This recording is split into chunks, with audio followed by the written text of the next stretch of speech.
How are we doing this evening?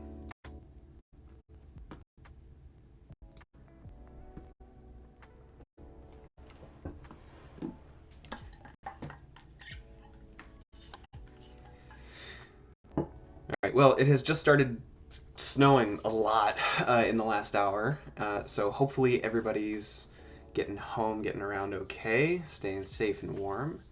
I have coffee, even though it's 4 in the afternoon. I'm not a fast metabolizer, but in the middle range.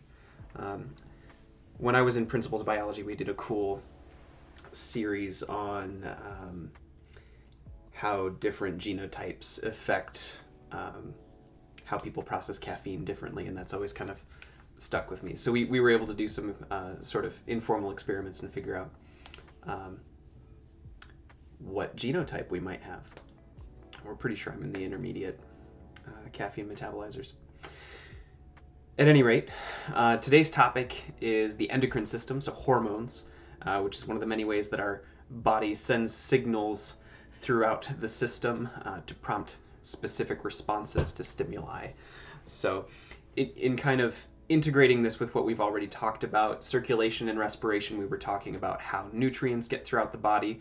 Circulation is certainly one of the ways that endocrine products will move around the body, get where they need to go. There are other kinds of endocrine signaling, which we might get into, but it's a fairly short worksheet. So what I'm inclined to do is we'll go through the worksheet, and then I may, if we have time, I may talk a little bit more about how I break down some of these more complicated questions to kind of organize the information and figure out what they're actually asking for. And so in that way, it'll be kind of an informal, maybe testing strategy kind of session. We'll see. All right, it's 4:03. We're going to dive in. Keep my computer's temperature because it's crashed the last couple streams, so hopefully we have taken all the steps we need to prevent that in the future. So you should be able to see my screen now, and I'm gonna do away with the video just so that we can again try and avoid crashing the computer again. I have the Campbell Biology textbook over here. These two images were really helpful for me in terms of remembering where certain hormone products come from and what their target is, and then their tropic and non-tropic effects. Basically everything on these images is super flashcardable and will serve you well to remember. All right, so diving into the actual worksheet. Hormone 1 is a protein-derived hormone. Oop. Did I break it? Protein 1 is a protein-derived hormone. The cell responds to hormone 1 by increasing production of substance X. Are we still broadcasting?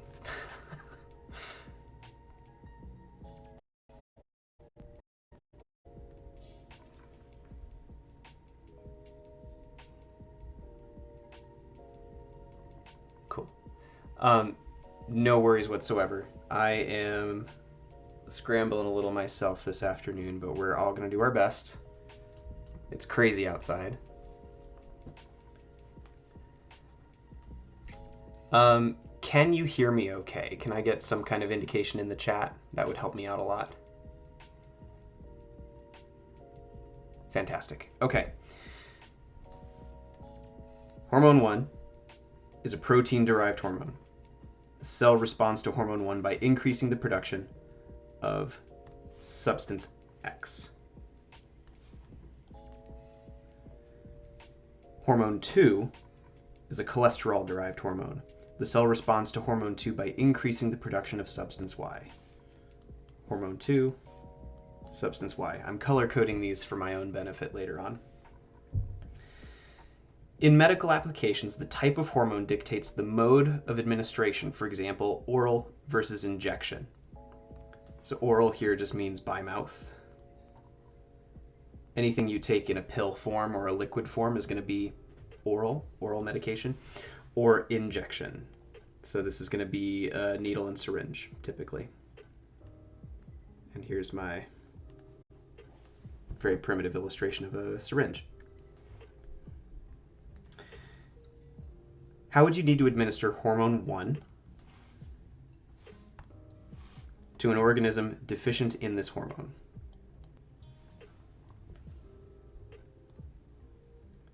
So what do we know about hormone 1? Hormone 1 is a protein-derived hormone. If I took that orally, if I took a pill with hormone 1 in it, would it have the desired effect? It's kind of another way to ask this question.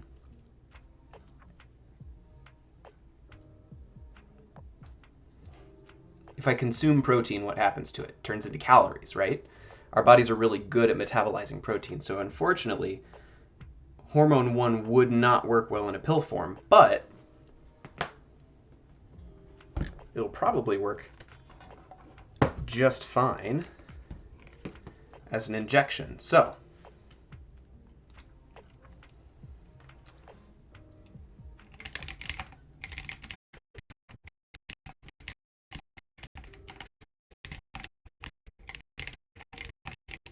because hormone 1 is protein derived, it's likely to be digested if taken orally. So, therefore, hormone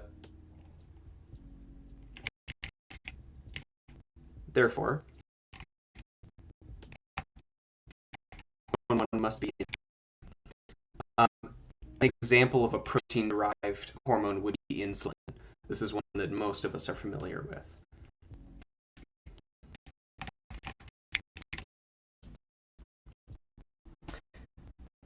Need to administer hormone 2. So hormone 2 again is our, I think we used pink. Yep. Hormone 2 is a cholesterol-derived hormone.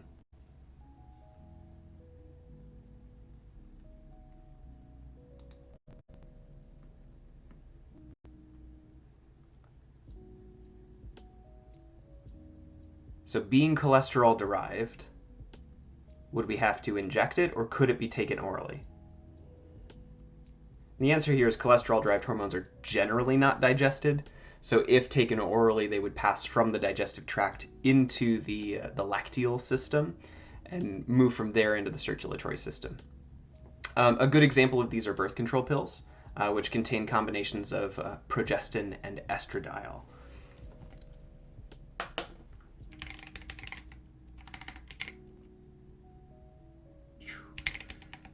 So cholesterol-derived hormones are generally not digested.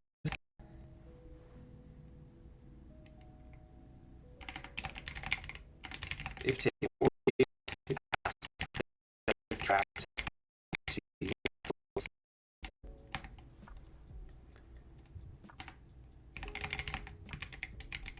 to the circulatory system.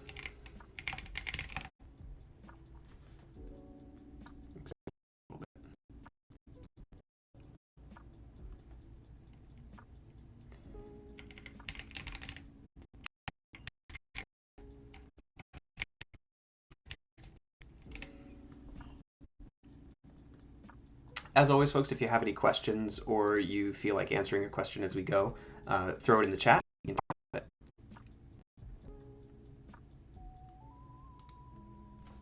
it. Cholesterol. Hormones often act in an antagonistic fashion. That is, one hormone will initiate a certain response, while another inhibits that response. Illustrate this response using insulin and glucagon as examples of antagonistic hormones. So does anyone in the chat know what insulin is used for?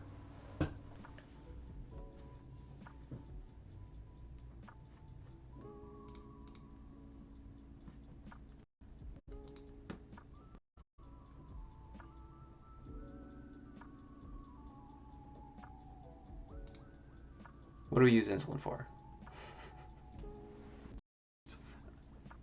assault you with my face here for a moment.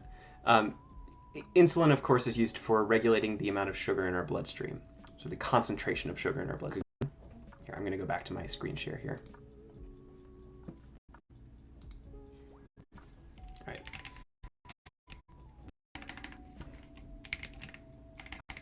Phew. Insulin, glucagon act to regulate blood sugar concentrations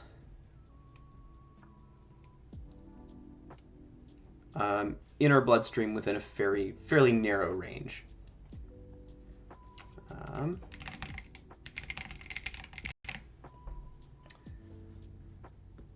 So increases in blood sugar concentration, for example, after a meal, stimulate the beta cells of the pancreas to secrete insulin. So increase in blood sugar stimulates insulin release from pancreas via beta cell stimulation. Insulin triggers the cells of the liver and body to take up more glucose and store it as glycogen.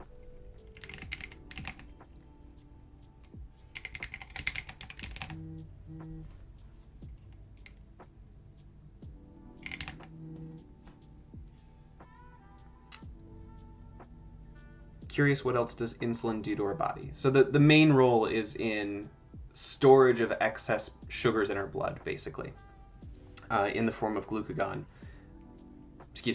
In the form of glycogen in the liver and in other tissues. So insulin triggers the cells of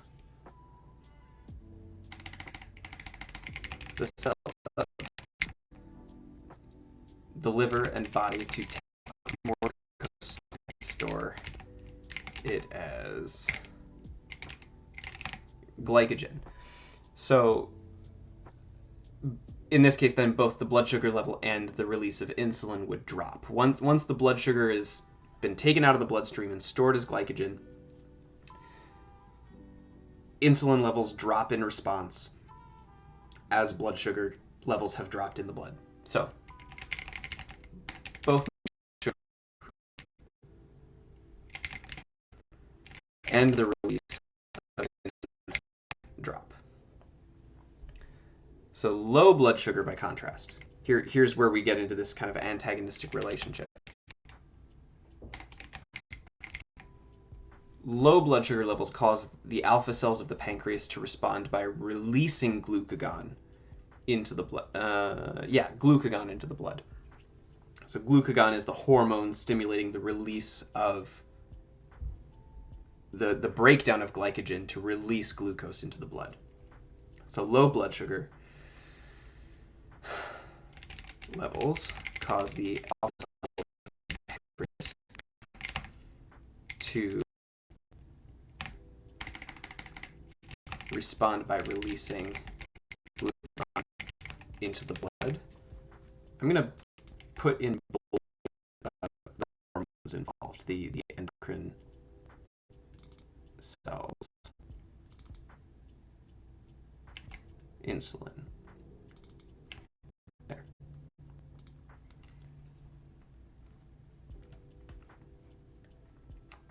So what is the role of glucagon then?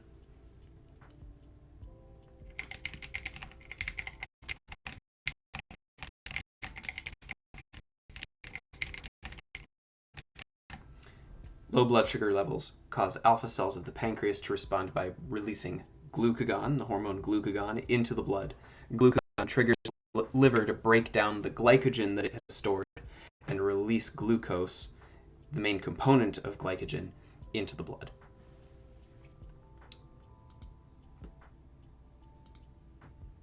Yes, so when we have blood sugar that is low, the hormone glucagon helps level out by increasing our blood's sugar levels via the breakdown of glycogen, which is that stored glucose molecule.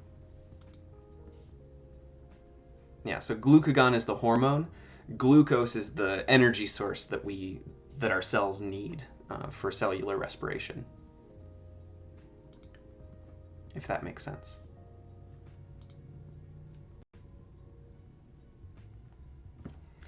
And I have a note here. See figure 41.16 in your textbook.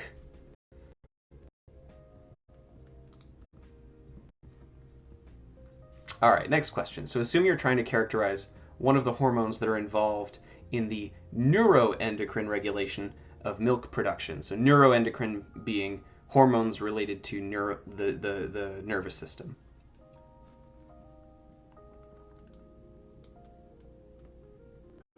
Endocrine.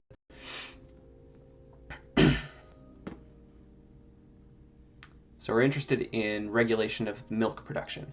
So you take extracts of the blood and mammary tissues of normal lactating animals, lactating meaning milk producing, and assay these extracts by injecting them into animals that have had their hypothalamus glands surgically removed. Hypothalamus being the part of the brain that is responsible for most of the endocrine signaling in our body. So you remove the hypothalamus gland, and you're looking for restoration of milk production when you inject them with the blood from otherwise healthy, normal lactating animals. So indicate whether each of the following findings is consistent with the hormone being a steroid, peptide, or other type. All right, so this is basically a wall of text. So let's break this down a little bit. I'm going to highlight some of the important bits here. We're trying to characterize one of the hormones that are involved in neuroendocrine regulation of milk production. So we're looking at characteristics of a specific hormone. Extracts of blood and mammary tissue. Let's see.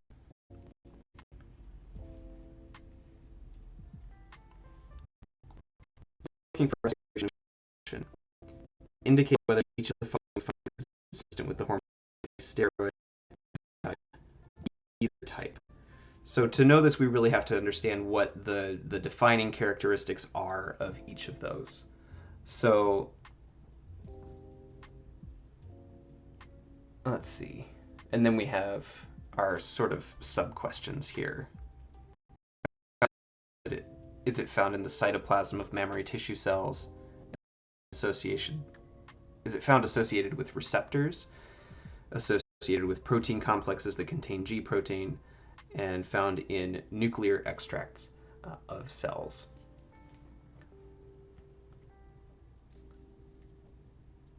So, having read all of the questions now, that kind of helps me zero in on what the important information might be here. So if we see, well, let's see. Yeah, in none of these questions, it doesn't really matter that we're looking for restoration of milk production. What we're really being asked here is where would you find each of these protein, or each of these hormones in which kinds of tissue. And so the nature of the experiment really isn't that important. It's just where does it come from and how does it get around and where would it have an effect. So all we care about are the characteristics of steroids versus peptides versus other types of hormones. So it seems very, very complicated, but really it's just asking you to categorize where you would find really two kinds of hormones.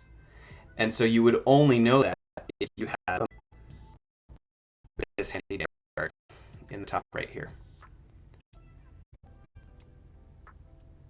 So something like this will tell you if it has tropic, meaning away further afield effects. Non-tropic would be local effects only, and non-tropic and tropic effects would include things like GH, which is growth hormone. So these images require a little bit of background knowledge to be able to read effectively. You have to know you'd have to know that FSH is follicle stimulating hormone and that LH is luteinizing hormone. But something like this will help you kind of remember where these various hormones come from and where they're going. So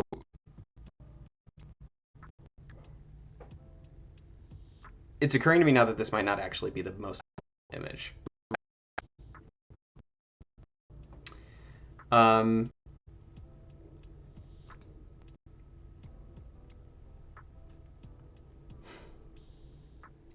Indicate whether each of the following findings is consistent with the hormone being a steroid, a peptide, or another type. So is it found in the blood? Short answer, yeah. Both steroid and peptide type hormones are found in the blood. So, yeah. Is it found in the cytoplasm of mammary tissue cells?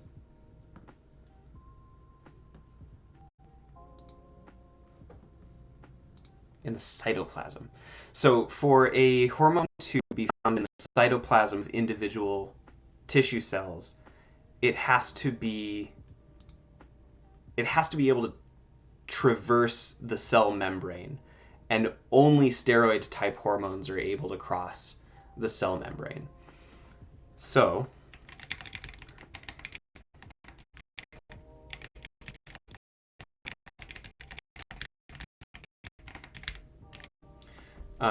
if anyone remembers the sort of breakdown of what a cell membrane looks like in that phospholipid bilayer, right? Head with the tails. It's a very polar molecule, and so steroids, yeah, like dissolves like. And so for a hormone to be able to traverse the cell membrane, which is very polar, it has to be polar itself, as opposed to, well, I might be getting, hang on. I don't want to misspeak here and give you guys the wrong information.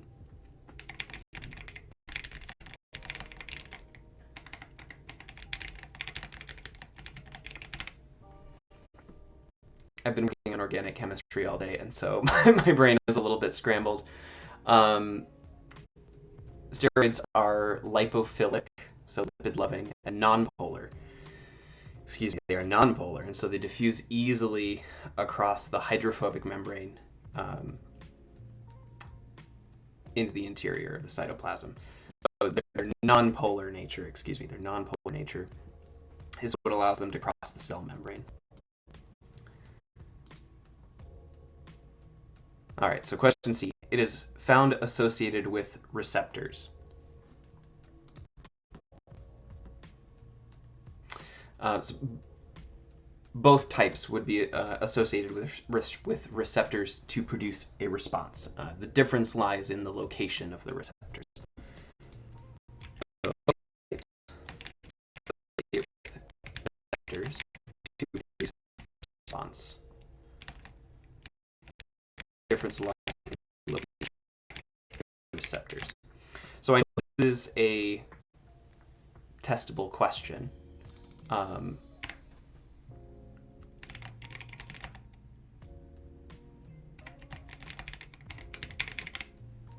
Let me make sure I get the language here right.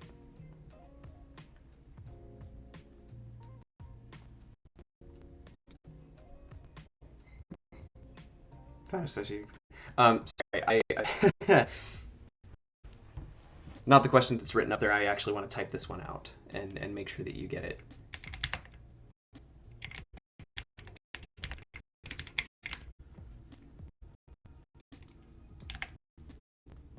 This is the right-hand margin. One hormone, one receptor, or one hormone, many receptors, or many hormones, one receptor.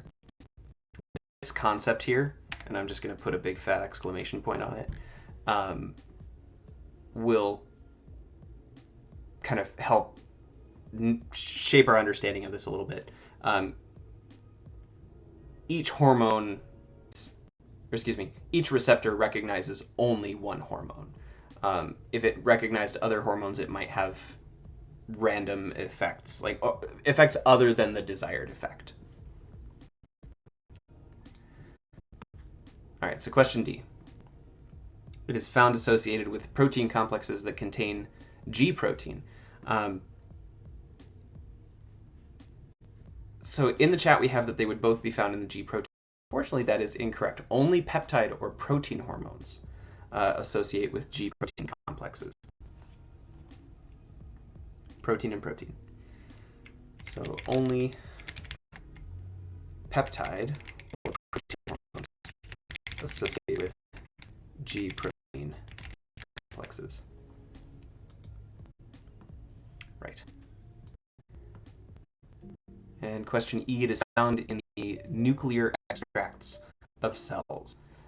So think back again to when we were talking about cytoplasm of mammary tissue and the characteristics that it had to have for it to be able to get there in the first place. When we get into nuclear extracts, so inside the cell, we've now traversed not just the outer cell membrane, we've also traversed the nuclear membrane. And so it would have to be a steroid hormone. So only steroid hormones are in the cell.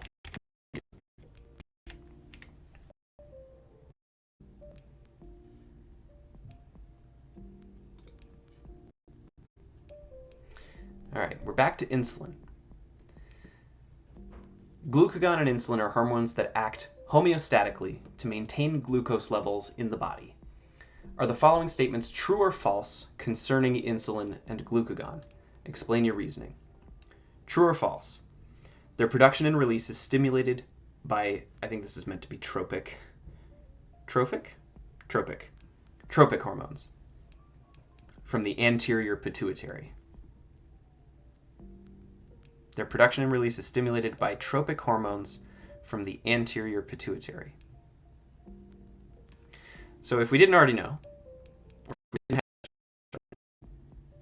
we could be at a chart like this, and unfortunately, I don't think insulin is on here.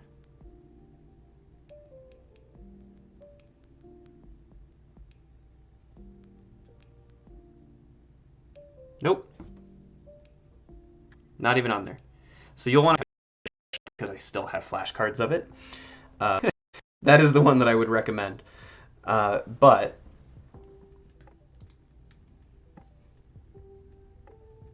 that could also be another clue that this might be false. So true or false, their production and release is stimulated by tropic hormones from the anterior pituitary. This would actually be false.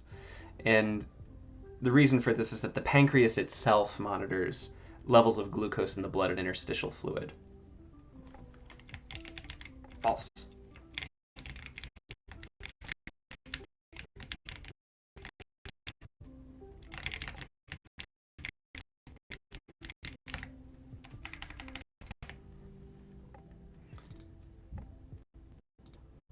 So the key elements here that would have clued you into this being false are, first, knowing that insulin and glucagon are produced in the liver itself. Or, excuse me, in the pancreas, not the liver. Whew! Insulin and glucagon have an effect on the liver, but are produced in the pancreas, not the pituitary gland. And so they have local effects and some tropic effects, but so your clues here, tropic and anterior pituitary. We know that they're not produced in the pituitary, so that would be false. However, beta cells release.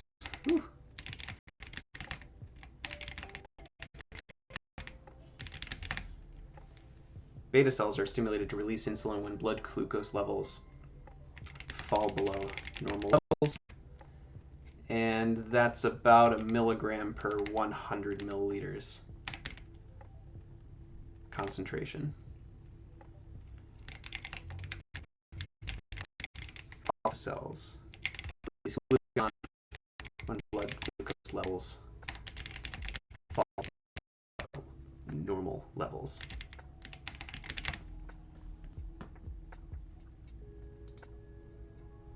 Yes, insulin and glucagon are antagonistic hormones, so that would be true. Antagonistic, working against each other, they have opposite effects. So if you release them into the body at the same time, there would be a net zero benefit, basically, or a net zero impact.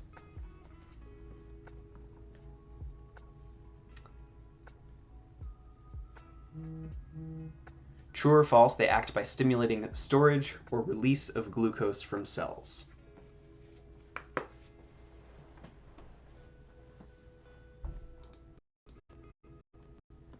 I think we can all confidently say. So insulin promotes storage, glucagon promotes the release of glucose.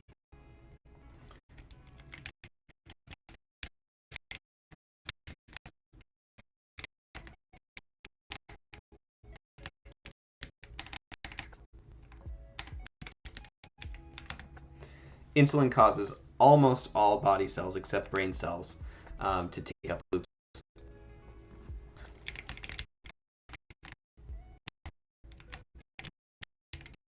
It also acts to slow glycogen breakdown in the liver, and on the other hand, glucagon has the opposite effect on those cells and tissues. So it is only 4:32 p.m. Like I said, this is an awfully short worksheet, but I still have the whole hour blocked off for this. So we only have a couple people in the live stream itself, but if you have questions related to endocrine stuff, related to studying, testing, how midterms went, surviving in the snow. I grew up in the mountains in Colorado and am perfectly comfortable driving in the snow, but not everyone is, and it's those folks I worry about. So if you have questions, it does not have to be purely related to school, but if we can keep it sort of in the realm of succeeding at school, then I think it's perfectly acceptable. So if you don't have any questions, stay warm, and I'll see y'all next week. Don't forget to submit those worksheets for extra credit.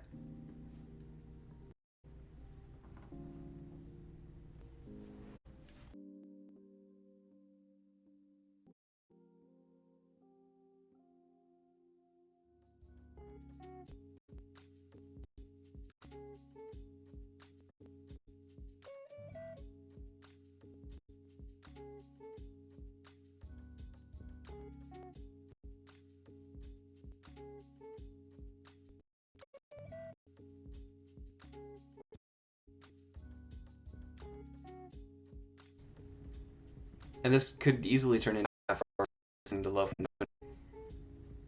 This is your time too.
So for people who come back and watch the recording of this stream, I don't expect anyone to jump in towards the end here, but just in case they do, I'm going to hang out. If you're watching this recording on YouTube, I will just end it. I will edit the end of this video so that it cuts this off, and you don't have to watch me listen to lo-fi for a half hour. But I do still see a couple people here, so if you have questions, fire away. Talk about your day. Otherwise, I'll just keep vibing.